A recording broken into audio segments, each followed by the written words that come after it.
আসসালামু আলাইকুম ভিউয়ার্স, সবাই কেমন আছেন? আশা করি অনেক ভালো আছেন। আলহামদুলিল্লাহ, আপনাদের দোয়ায় আমিও অনেক ভালো আছি। তো আজকে আমি চলে আসলাম আমাদের বেগুন ক্ষেতের মধ্যে ঘাস পরিষ্কার করতে।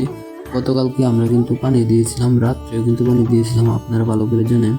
সকালে চলে আসলাম বেগুন ক্ষেত পরিষ্কার করার জন্য। বেগুন ক্ষেতে কিন্তু প্রচুর পরিমাণে ঘাস হয়েছে, এটা কিন্তু কোদাল দিয়ে আমরা পরিষ্কার করতেছি। তো কোদাল দিয়ে পরিষ্কার করতে কিন্তু খুবই অসুবিধা হচ্ছে, কারণ মাটিগুলা ভিজা। গতকালকে কিন্তু পানি দিয়েছিলাম, এই জন্য কিন্তু ভিজা। যদি শুকনো থাকতো মাটিটা, তাহলে কোদাল দিয়ে কুবাইতে কিন্তু আরো সুবিধাজনক হতো। মাটিটা ভিজে থাকার কারণে কিন্তু ঘাসগুলা কোদালের মধ্যে ভিজে যায়, এই জন্য কিন্তু কোদাল থেকে মাটিটা পরিষ্কার করতে হয়। তো কিছু করার নাই, এভাবে কোদালটা পরিষ্কার করে কিন্তু আমি কুবাইতেছি। এখন প্রায় 12টা বাজে। তো দেখতে পাচ্ছেন যে রোদের তাপমাত্রা মোটামুটি ভালোই। আসলে শীতের মধ্যে রোদের তাপমাত্রা এত বোঝা যায় না, কিন্তু পরিশ্রম করলে অবশ্যই রোদের তাপমাত্রা বোঝা যায়। তো কিছু করার নাই, গাছ যেহেতু হয়েছে বেগুন খেতে, অবশ্যই বেগুন ক্ষেত তো পরিষ্কার করতেই হবে। গরম লাগবেও, কিছু করার নাই। তো বেগুন ক্ষেতের মধ্যে কিন্তু গাছ হয়েছে অনেক। পরিষ্কার করতে করতে আমার কিন্তু অনেক সময় লাগতেছে, এবং এটা পরিষ্কার করে কিন্তু আমরা আজকে সার দিব বিকালে। সন্ধ্যার আগে দিয়ে কিন্তু আমরা সারটা দিয়ে দিব। সার দেওয়ার মূল উদ্দেশ্য হচ্ছে বেগুন গাছগুলো আরো বড় হয়ে যাওয়া তাড়াতাড়ি। এবং মাটিতেও ভিটামিন কম, মাটিতে প্রচুর ভিটামিনের দরকার, এবং মাটিতে অনেক ধরনের পোকামাকড় আছে, সেগুলো মরে যাবে। এই জন্য লাল সারও কিন্তু আমরা দিব। আরেকটা কথা বলি, আপনারা হয়তো ভাবছেন যে বেগুন তো অলরেডি বাজারে উঠে গেছি, আপনাদের বেগুন গাছই এখনো হয় নাই, বেগুন কবে বাজারে উঠাবেন? তো আমি বলি, এটা হচ্ছে বর্ষাকালে বেগুন, এটা সর্বশেষ দিয়ে মানে বেগুনের সিজনের শেষের দিকে কিন্তু এই বেগুনটা হয়। এটা সর্বশেষ বেগুন, বর্ষাকালের বেগুন। আর এখন যে বেগুনগুলা বাজারে দেখতেছেন অথবা বাজারে উঠাইতেছি, এগুলো শেষ পর্যায়ে হওয়ার পরে কিন্তু আমাদের বেগুন ধরবে, তখন কিন্তু আমাদের বেগুন বাজারে উঠাবো।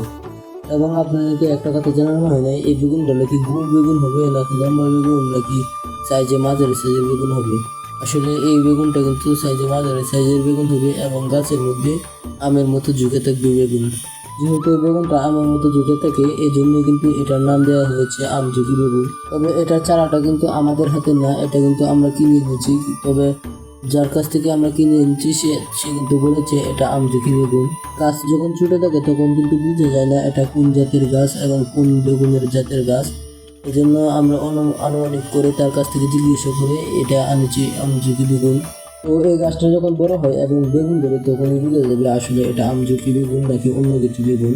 আশা করি অন্য কিছু বেগুন হবে না, কারণ এটা কিন্তু বাজার থেকে কিনে আনিনি আমরা, এটা এনেছি আমাদেরই পাশের বাড়ির একজন ভাইয়ের কাছ থেকে।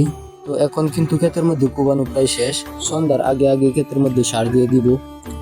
তো এখন কিন্তু প্রায় সন্ধ্যা হয়ে গেছে, আমি দেখতে পাচ্ছি সার এনে মিক্স করতেছি। এখানে কিন্তু 3 রকমের সার আছে, মাটিয়া সার এবং লাল সার এবং জিপসাম বা পাউডার সার। ওই 3 রকমের সার একসাথে মিক্স করে অন্য একটা পাতিলে রেখে তারপর মিক্স করতেছি। দেখতে পাচ্ছেন মিক্স করা শেষ হয়ে গেলে কিন্তু আমি ক্ষেতের মধ্যে ছিটিয়ে দিব। তো দেখতে পাচ্ছেন অলরেডি ক্ষেতের মধ্যে সার ছিটানো শুরু হয়ে গেছে। তো আমি এটা সন্ধ্যার সময় এনেছি, কারণ সন্ধ্যার সময় দিলে ভালো বেশি। এখন কিন্তু অলরেডি মাগরিবের আজান দিতেছে, এই টাইমে কিন্তু আমি সার দিয়েছি।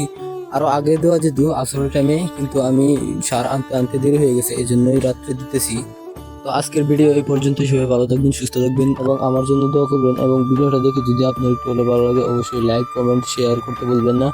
এবং পেজটি ফলো করে দিবেন। ইউটিউবে দেখে থাকলে অবশ্যই ইউটিউব চ্যানেলটি সাবস্ক্রাইব করে দিবেন। আসসালামু আলাইকুম।